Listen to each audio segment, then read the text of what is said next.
I think a lot of folks in the US government do not disagree with you. They are departing from the assumption that it would be fully rational and almost irrational for the Iranians not to pursue a nuclear weapon. And they view that as almost a categorical understanding of Iran's motivations. But then combining that with the belief that it would be very bad for the region and for US national interests if that were to occur, so we have to do everything we can to prevent it. I personally disagree with the premise. I believe that the Iranian calculation is far more complex than the belief that they're going to go for the bomb no matter what. In fact, the assessment of the US intelligence, as well as the European intelligence, as well as the Israeli intelligence, actually counters the premise. Right now, there's three things that these three intelligences agree on. One, the Iranians currently do not have a nuclear weapon. B, the Iranians have not made a decision, at least not yet, to build a weapon. And three, they do not currently have an active nuclear weapons program. Now, if the Iranians are as the Pakistanis, in Pakistan there was a famous quote by one of the leaders saying, "We will eat grass, but we will have the nuclear bomb," meaning that there was absolutely nothing that would prevent it. It was such a strong national interest from their own definition to have it so that nothing could stop it. The Pakistanis went from nothing to a nuclear weapon in 9.5 years. The Iranian nuclear program has been going on for decades, and they're still quite a bit far away from a weapon. We have to ask ourselves, why is that? Are they not as talented or capable as the Pakistanis? Hardly so. They actually have a better infrastructure to begin with. Is it because the sanctions have been so effective to prevent them from getting the type of equipment, etc.? I doubt that as well.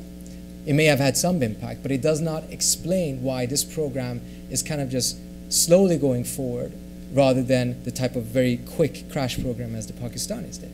I think the real answer is that the Iranian calculation of its own interest here is very complex.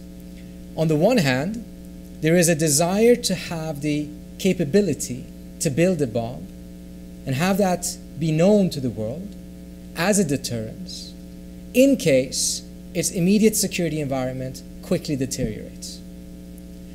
But avoid having a bomb unnecessarily because of all of the negative strategic consequences of the Iranians actually building a bomb. Because Pakistan and Iran's environment and circumstances are very different. Pakistan was facing an overwhelmingly larger foe in India.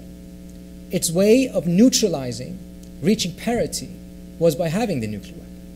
In Iran, which is one of the larger countries in the region, with one of the larger populations, with the larger human resources and industrial bases, its ability to play a leadership role for the last 3,000 years in the region has been because of its conventional superiority.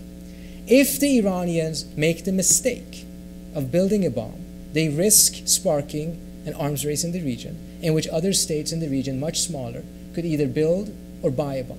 Now imagine if we take this to the extreme and you have a country like Bahrain, not even a 30th or 40th of Iran's size in population or geographically, also getting a bomb. What that would do was that Iran and Bahrain would reach strategic parity. Both of them could destroy each other. And Iran's conventional superiority would essentially have been canceled out. And it would be a huge strategic mistake for the Iranians. There's not a mistake, there's not a mystery as to why it was the two most populous countries in the region, Egypt and Iran, in 1974, introducing the idea of a nuclear-free Middle East. Because it's the two countries that would lose the most by having the region be nuclearized. If you're sitting in Israel, you have a very different calculation because of your geopolitical realities. If you're sitting in Iran, the calculation is much more complex.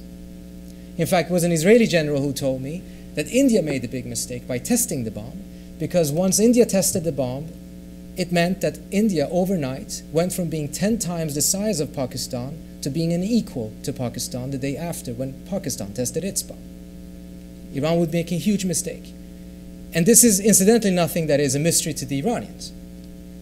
It, in my view, explains much better why we have seen a very different trajectory in the development of their nuclear program than to believe that it's because of the sanctions or other reasons why they haven't moved at this pace, etc., that other nuclear powers have.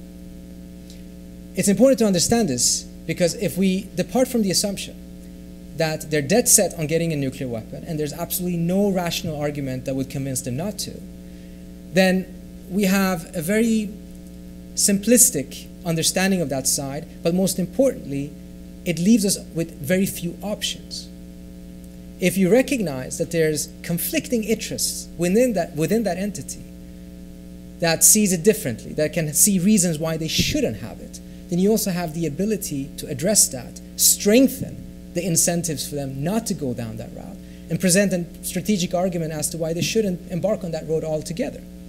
We're depriving ourselves of those options if we make too simplistic, untested calculations and assessment of what they define their own interest to be.